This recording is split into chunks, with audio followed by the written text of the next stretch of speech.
Bubbles, where are you? I'm gonna beat you to that treasure. Alright, let me get out my map here. The treasure is in the office. Just came out of the bedroom, so we just have to go through the kitchen. Yep, there's the kitchen. Too good at this navigation stuff, Bubbles. I found the treasure. No, it can't be. How'd you beat me to the treasure? What is up, everyone, and welcome to Hello World Episode 9 Web Navigation Bar and Menu. As with every video, we are implementing a new feature in our Hello World website, so if there's something you would like to see coded up and implemented, let me know in the comments down below. Let's get into the episode. By the end of this episode, we will have added a navigation bar up here to the top of our website, and it will be fixed. That means that if we, let's zoom in here a little bit, if we scroll, it will always stay at the top of our web page. We also have added an icon and the name of our website over here, and clicking on it will just bring you back to the home page. And then on the right side of our fixed header, we have our menu icon. And when you click on that menu icon, it's going to display options for the user. We're going to give them an option to log in or sign up. Now, these links aren't going to work. Those are for future episodes. Now let's load up the site as it currently exists with no fixed header. In our last episode, episode 8, we added Font Awesome to our website, and we added this little earth icon right here. But we really needed Font Awesome in order to add the header and the menu list, because the menu icon is Font Awesome, and then each menu in the list will have its own little icon next to it, which will also be using Font Awesome. So if you missed episode 8 and want to know how to install Font Awesome, go check it out in my Hello World playlist. Let's get into the code. Now we're going to open up our repository in our text editor. Link to my repository on GitHub will be in the description below. We're going to open up our Hello World app, views, templates, default, HTML. And we're going to be placing our header and menu list here in the global template because we want it included on every page. And the styles we'll be working with are in our app, assets, CSS, templates, default, styles.css. This is our global styles that will be included on every page. Right at the top of our body is where we're going to start. We're going to create our header container. This is a class of header container. And then we're going to style that up. We're in our styles.css. We're going to define our class here. The first thing we want to make sure is that it's position fixed. This will make sure that it's always going to stay in the same spot on the page, even when we're scrolling. Our width is going to be 100%, so it spans the entire page. We're going to give it a dark background. And our last number here is our alpha channel. We want to make it a little bit transparent, so when the user is scrolling on the site, they get a little bit of transparency and they can see through that nav bar. And then we're going to give it a box shadow, so it has a little bit of glow on the bottom of it. Next, we're going to create our inner div here. We'll call this header container inner.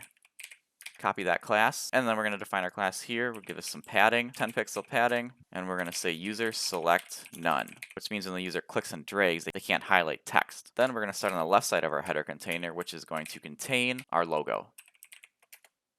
The link for our logo is just going to be the link to our homepage, simply our base URL. Then we're going to create a div to hold our logo. Call this header logo. We're going to go ahead and style this up. We're going to give this a font family, and we're going to use our bold font for our header title.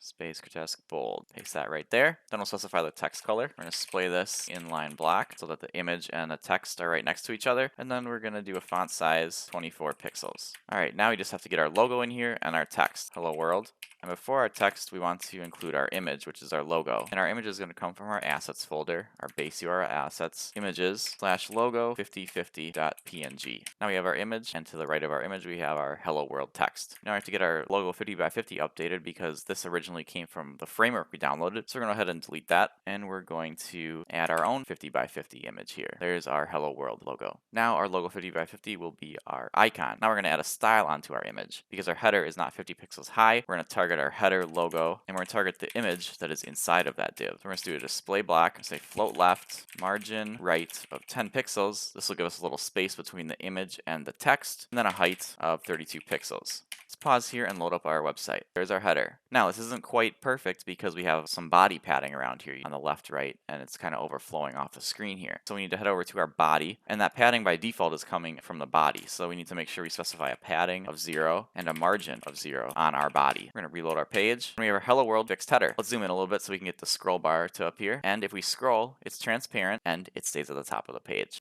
With this fixed header added, we have to account for the room that it's taking up on the screen. As you see right here, the world image is loading up, but it's behind our header. So to account for this new header height, we're going to create a div around our entire HTML body. This will make sure that all the contents that get loaded inside of this div will have the correct padding to account for our header. Call this body container. Define it right here. We're going to start by giving it a padding of 20 pixels, but then on the top, we need to add a little bit more padding. So we're going to do padding top 85 pixels. And refreshing our page, our earth starts nicely below our fixed header. Now we're going to move on to setting up our menu icon and the list that will pop up when we click on it. Our menu is going to live right alongside of our A tag here. There's a class, header user menu container, and this is where our menu will live. Style this up. All we need to do for this is give it a float right, so it sits on the right side of the page. First thing inside of our menu container is our Font Awesome menu icon. In Font Awesome, our menu icon is called FA bars. All right, we're going to go ahead and just make sure that that's loading correctly. There it is. Now it just needs a little styling to make it the size of our header bar. So we're going to give our own class here, style this up. First thing, we're going to give it a z index of 2. This will make sure that when we click on it, it doesn't get hidden behind our overlay that we're going to add, because our overlay will have an index of 1. Then we're going to give it a position of relative. This will allow us to create our list inside of this div and give it a position of absolute. Cursor pointer, whenever you hover over the menu icon, we're going to give it the color of our logo, and then we're going to give it a font size of 30 pixels. Refresh our page, there we go. Now it's the same size as our header bar and fits nicely. Now before we actually code up the list in here, we're going to create our overlay, which is going to take over the whole page so the user can only click on items in the menu. We're going to use a class, call it user menu overlay. And we're going to style this up. First we're going to say display none, because on page load we want it to load hidden, and when the user clicks the menu icon, that's when we want it to show. We have the same background as our header container. This is going to be a position fixed, height 100%, width 100%. That way it's always taking up the entire screen. Top 0 and a z index of 1. So now we're just above all the other elements, but we're not above our user menu bars. Still click on those. And we're just going to test to make sure that this is looking good by commenting out the display none and refreshing our page. There's the overlay. Nothing is clickable on the site because our overlay is taken over, except for our menu icon over here is still clickable because it has that z index of 2, one step above our overlay. I'm noticing we're getting some extra padding over here. See how it's not going 100% of the screen? Let's check that out over in our HTML. Oh, it's because we put it inside of our header container inner, which has padding on it. We're going to bring this overlay and bring it outside of that inner so it doesn't get that padding. Now if I refresh it, it should be 100% of the screen. There we go. Padding is gone. Now it looks perfect. Now we're going to set up the menu list, which will live inside of our header user menu container. And we're going to call this our user menu container. Create our styles. We're going to give this a position relative z index of 2 because we want it on top of our overlay, and a margin top of 5 pixels. That gives us space between the bars icon and the menu list. Then we're going to create our user menu container inner div. Here's where we give our position absolute. We're going to give it a background. We're going to say right 0. That way the right side will always be to the very right of our user menu container, and a width of 200 pixels. Our container is all set up. We are ready for our user menu div. Our user menu is going to get a font size of 16 pixels, and it's also going to get a nice box shadow around it, just like we put on our header container. Finally, we can define each of the items in the menu. Each of the items will be a link, so we're going to do a href, and the href right now is just going to go to the home page. The login and the sign up pages are for future episodes. Then inside of each href, we're going to find our user menu item. We're going to give our item a text color. We're going to give it a cursor pointer. We're going to give it a border bottom of 1 pixel, solid, 3B, 3B, 3B. So we have a little separator in there between each of the items, and then padding of 10 pixels. Inside of our item container, we're going to specify our text. It's a class of user menu item text.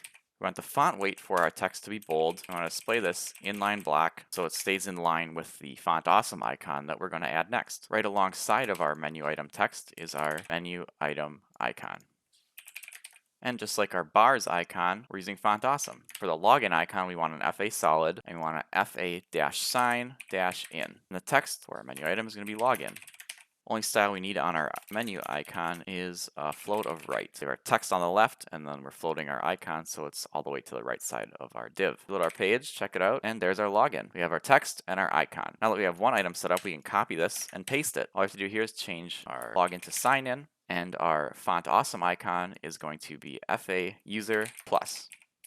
Now when we refresh the page, we have 2 items in our list, one for logging in and one for signing in with our Font Awesome icons on the right side. Now we want to give these some hover effects so it's a little more interactive. All we need to do for that is copy our user menu item class here and target the hover on it. Give it a light background, and there we have our hover for our menu item. Refresh our page, and there it is. And when you hover over it, it gets highlighted. The other thing we're going to remove is our border bottom from our last menu item. We only want the border bottom when the menu item is not the last menu item in the list. So we're going to say user menu item dot last. We're going to say border bottom is 0 pixels. And then we just have to apply the last class to our sign in. User menu item last. Now it will have a border bottom of 0. Now we're going to open up our emulator, F12, click on the emulator icon here. We're going to add some mobile specific styles. We're just going to make things a little bit smaller on mobile. So over in our styles, first thing we're going to do is our header logo. We're going to copy our header logo down here, and we're just a font size of 18 pixels, not 24. Then our header logo image. The only thing we're going to change here on mobile is the height from 32 down to 24. Next, we're going to copy our user menu bars class and update this from font size 30 to 24. Then our user menu container inner, we're going to update this so the background is solid and not transparent. As things are a lot more condensed on mobile, we don't really want that transparency like we do on desktop. And that should be our mobile experience. Let's refresh our page here. You saw things got a little smaller, and let's just inspect our user menu container inner here to verify. There's our background of 1, which is overriding our desktop view of 0.8, which is a little transparent. One other thing we're going to do is we're going to update the padding for the body to give it less padding on mobile. Copy the body container, and instead of 20 pixels, we're going to give it 10 pixels, so we're not wasting as much space on mobile, and padding top only needs to be 55 pixels because our header has gotten smaller, so now we don't have to accommodate for as much height. So let's refresh our page here, and there you see the padding got smaller on each side, which looks better on mobile. We're not wasting as much space that way. Now we have to make this thing function. Over under our user menu container, we're going to add a .hide class. This is just going to have a display none on it. We're going to remove this comment here, so now the overlay is hidden. Now we're going to add our new hide class to our user menu container. Right here, we add a hide on here. Now it's going to get a display none. And what we're going to do is we're going to toggle this hide class when the user menu bars get clicked on. And that's how we're going to show and hide our menu items. Now if we refresh the page, it loads up exactly how we want it. The menu is hidden along with the overlay. Now we're going to use JavaScript in order to show and hide this menu. Over in our app assets JS templates default script.js, this is where we place JavaScript that will get loaded on every page. And we don't have any script in here yet, so we're going to go ahead and start by creating ourselves a hello world object. And inside our object, we're going to create an initialize function. Now we need to make sure that this initialize function is getting called on every page load. To do that, we're going to hop back to our global template HTML and open up script tag right here. And this is right below our templates default script.js, which is the file we're currently editing. After it's been included, we can go ahead and add a listener for when the page is loaded. And when the page is loaded, call our object dot initialize, which is the function that we're creating. Now every time any page is loaded, this initialize function will get called. Inside of our initialize function is where we want to place things that we need on every single page. And for this episode, we're just setting up one function in here, and we'll call this setup user menu. And after our initialize function, we can define our user menu.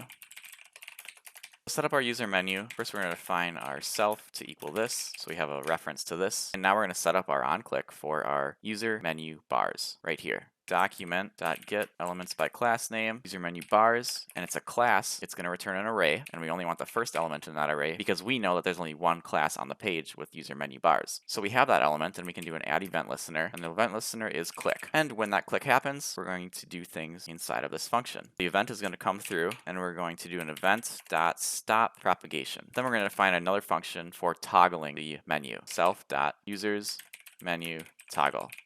Here's where the self and this comes into play. We can't just say this right here because inside of the click listener here, the this is referring to the element that we clicked on and not our hello world object. But if we put self here, now self.usersMenuToggle will call our function usersMenuToggle that we're defining right here. When we're toggling our users menu, there's a few things we want to do. First thing we're going to do is we're going to store our users container menu element, which is this class right here, the one that we're showing and hiding. So now we have this stored in a variable. We're going to go ahead and toggle that hide class that we set up. To do that, we just do a .class list on the element, and on that class list, we do a .toggle. Then we pass along the class we want to toggle, which in our case is our hide class. Now when the menu is visible, we need to make sure that the overlay is shown as well, and when it's not visible, we need to make sure that the overlay goes away. This is only taking care of our user menu container. So we're going to check to see if our menu is visible. To do that, we're going to check the offset parent for our container element. If the element that you're targeting has a .offset, that means that the element is visible. So when it's visible, we're going to target our overlay. Document.getElement by class name, and here we want to target our user menu overlay class. And we're going to say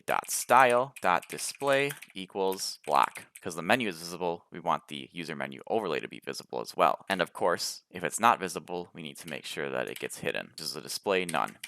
Then we're going to also update the color of the bars icon when it's visible to be white. So we're going to do style.color this time equals the hex color. And in the case of it being hidden, the color will just be none. And that is our user menu toggle. Now every time that menu bars icon gets clicked, we're toggling the hide class. Then we're checking to see if the menu is visible. If it is, we're showing the overlay and updating the menu bar's color. Otherwise, we're hiding the overlay. Let's check out our website here, refresh our page, and now if we click on this, the menu should show up. Perfect. And clicking on these will take us back to the home page. The one other thing we need to account for is if the user clicks on the menu and then they click anywhere outside of the menu, we want the menu to hide. Right now, only if you click on that menu icon again does it toggle that hide class, because we're only listening for user menu bars click. So we need to add an event listener to our entire window. Window.add event listener, and we're listening for a click here. So now this will fire off anytime we click anywhere inside of the window. We're also going to do our event stop propagation here. This will stop these two click events from interfering with each other. We're going to get our user menu container again, and we're going to check to see if this user menu container class list dot contains our hide class. So here we're checking to see if this class list contains a dot hide. And what we want to do is we want to say if it does not have the hide class, that means that the menu is visible. Now clicking anywhere on our window will fall into this click event if it's not the user menu bars div. And if the user menu container element does not have a hide on it, that means we know that the menu is being shown to the user. In that case, we want to go ahead and hide it. Then we're going to add another if check in here, checking our event.target and our offset parent. So we're basically saying if the user menu does not contain our event.target and it's visible, then and only then are we going to do a self.userMenu toggle. Basically what we've done here is we've narrowed down this global window click event, which happens on any click on the window, to only fire off self-user's menu toggle if the menu is showing to the user. Refreshing our page, clicking on our icon, our menu pops up. Now if we click anywhere else on the page, that menu should disappear. Just like that, it does. If you click on the icon and click on the icon again, it should disappear as well. And that's going to wrap up our Hello World Episode 9 web navigation bar and menu. We added a nice fixed header to our website. We added the menu icon with a nice menu list. And then with JavaScript, we were able to show and hide that menu list. I hope you guys enjoyed the video. I hope you learned something. Hit that subscribe button, leave a like, leave a comment down below, and let me know what you want to see coded up next. I'll catch you later.